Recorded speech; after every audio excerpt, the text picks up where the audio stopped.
Hi friends, இன்றைக்கி நம்ம என்ன ரெசிபி பார்க்க போகிறோம் அப்படின்னா சூப்பராக முட்டை பொடி மாஸ் இன்றைக்கி செய்ய போகிறோம். வாங்க பார்க்கலாம்.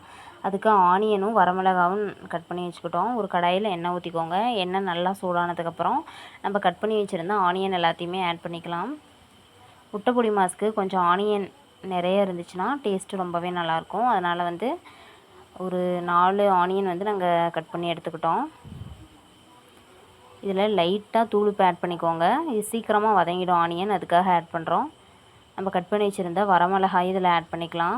எல்லாத்தையுமே போட்டு நல்லா கிளறி விட்டுக்கலாங்க. இன்றைக்கி நாங்கள் ஒரு 6 எக் எடுத்திருக்கோம். இது எல்லாத்தையுமே ஒன்று ஒன்றா உடச்சி ஊற்ற போகிறோம். ஆனியன் நல்லா வதங்கினதுக்கப்புறம் இது மாதிரி முட்டையை உடச்சி ஊற்றிக்கலாம். எல்லாத்தையுமே உடச்சி ஊற்றினதுக்கப்புறம் நல்லா கிளறி விட்டுக்கோங்க. அதுங்க நல்லா கிளறிட்டே இருக்கணும். இந்த டைமில் நம்ம தேவையான அளவுக்கு உப்பு ஆட் பண்ணிவிட்டு நல்லா கிளறி விட்டுக்கலாம். கிளறி விட்டுட்டு பெப்பர் தூள் எவ்வளோ தேவையோ அதெல்லாமே ஆட் பண்ணிவிட்டு இதையும் நல்லா கிளறி விட்டு இறக்கணும். அப்படின்னா சூப்பரான முட்டை பொடி மாஸ் நம்மளுக்கு ரெடி ஆயிரும். பாருங்கள், சூப்பராக ரெடி ஆயிடுச்சு.